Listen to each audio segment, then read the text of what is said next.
Mesdames, Messieurs, bonsoir et bienvenue aux informations. Journée d'information et de sensibilisation des pèlerins sur les lieux sacrés de la Mecque, organisée par le groupement des leaders spirituels du Mali. Cette journée visait à expliquer dans les détails près les différents sites et les conduites à tenir pendant le Hajj. Amadou Kamara et Ibrahim Koulibaly pour le compte-rendu.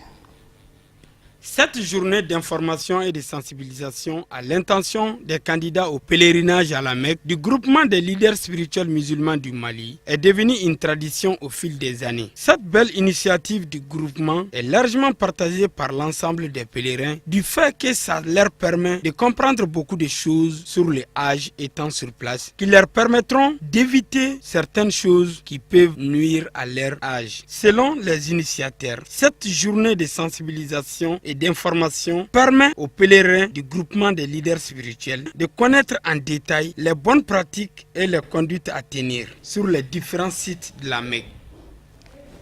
C'est parti pour la deuxième édition du Hajj via Istanbul. Si la plupart des agences de voyage maliennes proposent aux pèlerins des vols directs sur l'Arabie Saoudite, l'agence Sahel Voyage Mali a décidé d'innover. Elle offre aux pèlerins de cette année un séjour religieux de 3 jours en Turquie. Le lancement a eu lieu mardi dernier à la maison du Hajj en présence de plusieurs personnalités. Je vous propose d'écouter le directeur général de Sahel Voyage. Nous sommes dans les préparatifs des départs pour les pèlerins et à Sahel Voyage on a initié un produit. Et après le produit 3e en passant par Maroc au Fès. L'année dernière, on a pensé à faire un stop à Istanbul. Istanbul où sont conservés les objets personnels du prophète alayhi salatu wassalam. Istanbul où sont conservés les reliques des compagnons du prophète et de sa famille. Istanbul où on peut retrouver l'art, le rôle que l'Empire ottoman a eu à prodiguer pour la propagation de l'islam. Istanbul où c'est une cité musulmane, une cité culturelle. Donc vous aurez vraiment, c'est entre l'Europe, l'Asie et Istanbul également, il y a beaucoup de merveilles culturelles qui sont à découvrir. Parce que ces objets personnels du prophète alayhi salatu wassalam, de sa famille, on ne les retrouve nulle part qu'à Istanbul. Donc quelqu'un qui va partir au Hajj, et bien évidemment le Hajj, c'est à la Mecque, c'est à Médine. Donc il faut se ressourcer, revenir un peu en arrière, commencer par ce que le prophète a légué comme objet, comme tradition, donc en plus de ses compagnons. C'est ce qui nous a amené vraiment à organiser cette cérémonie. Et vraiment, c'est une initiative qui est bienvenue au bon moment. L'islam, le monde musulman, le Mali a besoin de la solidarité. Donc il faut des gestes comme ça, et spontanés, et vraiment pour encourager les musulmans, pour aider, soutenir ceux qui veulent partir au Hajj. Surtout, il a été futuriste. Il a dit, je me lance déjà dans le Hajj 2017.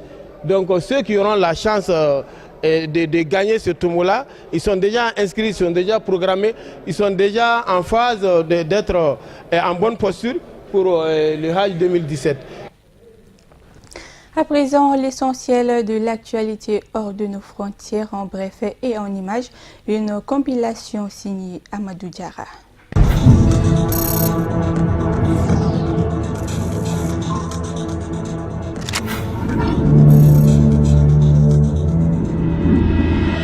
En Côte d'Ivoire, mise au point du RHDP, Rassemblement des oufouettistes pour la démocratie et la paix sur les contours de la future constitution.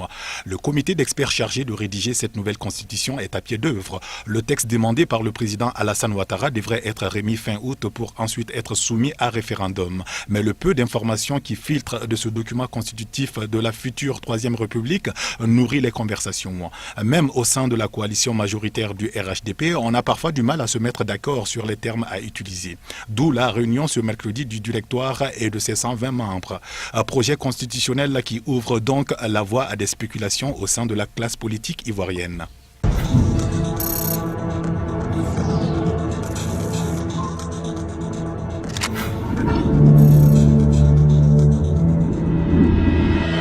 Au Gabon, le ralliement derrière Jean Ping, le candidat à la prochaine présidentielle, est encore loin de faire l'unanimité. Après 3 jours de négociations intenses, l'ancien président de la Commission de l'Union africaine a été choisi comme candidat commun pour les 3 hommes. Casimir Oyemba et Nginzuma Dama appellent les autres concurrents encore en course à se rassembler derrière la bannière de Jean Ping pour faire barrage au président Ali Bongo. Pour l'instant, l'idée ne fait pas l'unanimité, notamment chez les autres candidats qui avaient été invités aux journées de négociation.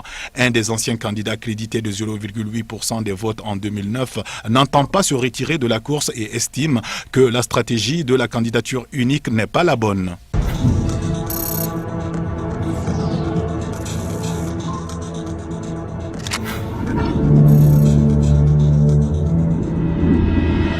L'on assiste à un calme précaire à Bani, en République démocratique du Congo, après des affrontements meurtriers faisant état d'au moins 2 personnes tuées et une vingtaine de blessés lors d'une manifestation contre le gouvernement le 17 août dernier. Des centaines de manifestants ont défilé pour demander aux autorités locales de mettre fin aux tueries qui secouent ce territoire depuis 2 ans et la démission du gouvernement. Mais cette manifestation a dégénéré en affrontement avec les forces de l'ordre. Au lendemain de ces heures, le calme est revenu à Bani, assure le maire de la ville.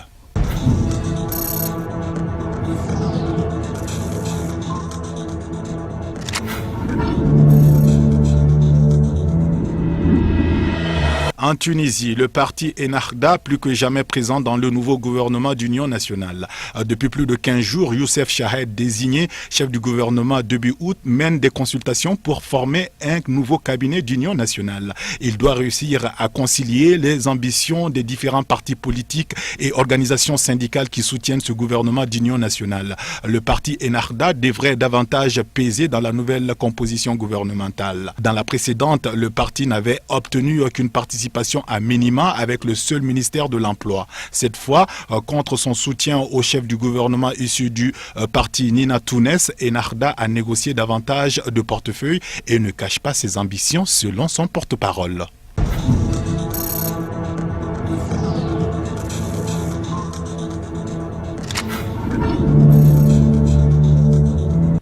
Bamako était sous les eaux. En effet, la capitale malienne a connu de fortes pluies ce matin, rendant certains axes impraticables. Reportage Amadou Kamara et Seydou Niaré. Saison de pluie à Bamako. Peur et inquiétude sont les quotidiens des Bamakois de tous les jours. En effet, pendant la saison pluvieuse, la ville de Bamako est confrontée à d'énormes problèmes dus aux mauvaises constructions anarchiques des maisons, des boutiques et parfois dus à des fossés non curés. Surtout en cette période de grande pluie, on constate avec amertume d'énormes dégâts causés par ces eaux de pluie. Nous sommes ici sur la route de Koulibougou à Djelibougou. Des véhicules et des motos emportés par les eaux de pluie. Ici, en pleine centre-ville, vous voyez sur cette grande voie des véhicules et des motocyclistes qui ont toutes les difficultés à reconnaître la voie principale pour y circuler. Les ponts et les fossés sont tous remplis. Les passages des piétons sont tous bondés et rendant difficile le passage des uns et les autres sur cette voie. Si on ne prend pas garde dans les années à venir, le pire va arriver car rien n'est fait pour éviter cela. En effet, des mesures idoines doivent être envisagées en vue de trouver une solution à ces phénomènes d'inondation pendant la saison des grandes pluies à Bamako. Voilà, fin de ce journal. Merci de l'avoir suivi. Excellente suite de programme.